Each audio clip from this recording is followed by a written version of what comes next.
ہمیں مثال ملتی ہے علامہ اقبال کی والدہ کے بارے میں. ہم جب کتابیں پڑھتے علامہ اقبال کی زندگی کے بارے میں تو پتہ چلتا ہے کہ علامہ اقبال کے والد ایک ایسا پیشہ کرتے تھے جو ربا سے جڑا تھا،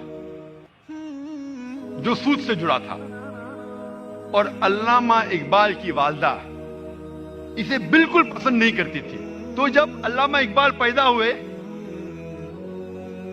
علامہ اقبال کی والدہ نے اپنے چھاتی کا دودھ، اپنا دودھ اپنے بیٹے کو نہیں پلایا.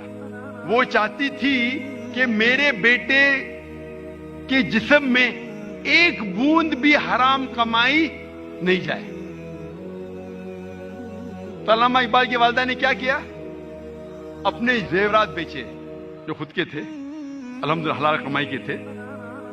زیورات کو بیچ کے ایک بکری خریدی اور اس بکری کے دودھ سے پرورش کی علامہ اقبال کی.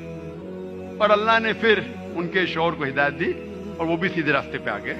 اور پھر اللہ نے ایسا شخص، علامہ اقبال جیسا شخص بنایا. ایسی کئی مثال ہے. اور ایک مثال ہے والدہ کی، شیخ عبد القادر جیلانی کی رحمۃ اللہ علیہ. شیخ عبد القادر جیلانی رحمۃ اللہ علیہ الحمدللہ توحید پہ تھے، اور انہوں نے اس شہر ہندوستان میں اسلام کا دین پھیلایا. ان کا بڑا ہاتھ ہے اور وہ توحید پہ تھے. اسلام کا صحیح پیغام گھروں تک پہنچایا.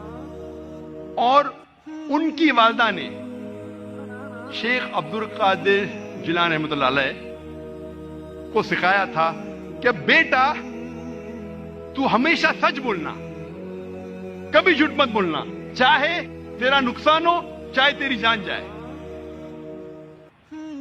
ایک وقت جب شیخ عبد القادر جیلانی رحمۃ اللہ علیہ جب ایک سفر کر رہے تھے تو ان کی والدہ نے کچھ اشرفیاں ان کے کپڑے میں سی دی تاکہ وہ گم نہ جائے، تاکہ کوئی انہیں چوری نہ کرے. جب وہ سفر پہ نکلتے ہیں تو ایک ڈاکوؤں کا گروہ انہیں پکڑ لیتا ہے، اور جب جانچ پڑتال کرنے کے بعد کچھ پیسہ نہیں ملتا ہے تو وہ ڈاکو کہتے ہیں شیخ عبد القادر جیلانی رحمۃ اللہ علیہ سے کہ تیرے پاس کچھ پیسے نے؟ انہوں نے کہا ہاں ہے، میری ماں نے میرے کپڑوں میں سی لی ہے. اور وہ جگہ دکھاتے ہیں. وہ ڈاکوؤں نے کہا کہ اگر یہ بچہ ہمیں نہیں بتاتا تو ہمیں کبھی یہ اشرفیاں نہیں ملتی ہے. وہ اتنے خوش ہوئے اس بچے کے ایمانداری سے اور پوچھا کہ تم نے ہمیں سچ کیوں کہا؟ تو اس نے کہا کہ میری ماں نے مجھے سکھایا ہے کہ کبھی جھوٹ نہیں بولنا، چاہے میری جان جائے. وہ ڈاکو اتنے خوش ہوئے کہ انہوں نے ڈاکہ ڈالنا چھوڑ دیا. ایسے کئی مثال ملتی ہے. جب تاریخ پڑھتے ہیں ہمیں مثال ملتی ہے تاریخ پڑھنے کے بعد.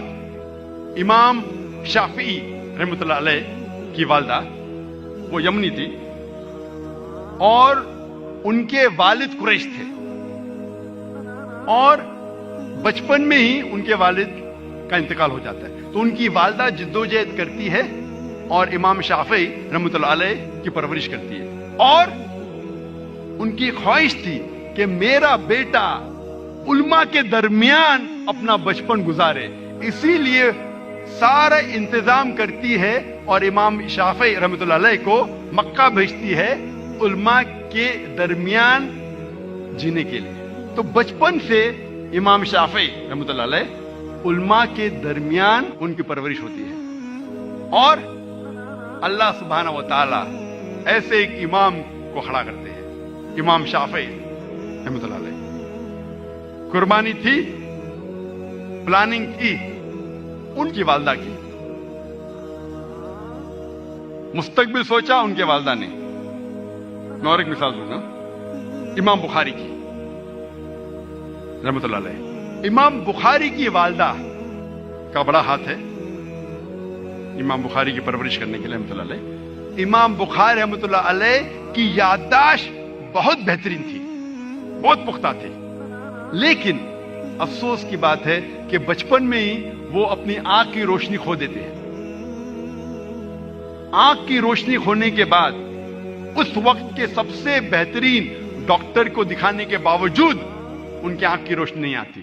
اس کے بعد امام بخاری رحمۃ اللہ علیہ کی والدہ روز لگاتار اپنے رب، اپنے خالق اللہ سبحانہ و تعالی سے دعا کرتی ہے کہ میری بیٹی کی روشنی لوٹا دے. اس کے بعد کئی عرصوں بعد اللہ سبحانہ و تعالی ان کی والدہ کی دعا سنتے اور ان کی والدہ کے خواب میں آتے ہیں حضرت ابراہیم علیہ السلام، اور حضرت ابراہیم علیہ السلام فرماتے کہ تیرے بیٹے کی روشنی لوٹا دی گئی. اور صبح کو امام بخاری رحمۃ اللہ علیہ وہ پھر سے دیکھ سکتے ہیں. تو یہ مثال ہے والدہ کی کس طریقے سے انہوں نے اپنے بچوں کی پرورش کی. سو ہمیں ہمارے بچے کو تعلیم دینا چاہیے. ایک ایک بچے کو ایسی تعلیم دینا چاہیے کہ وہ دین کے قریب آئے اور اپنا دین پھیلا سکے. اور اس کی ذمہ داری ہے ہم والدین کی.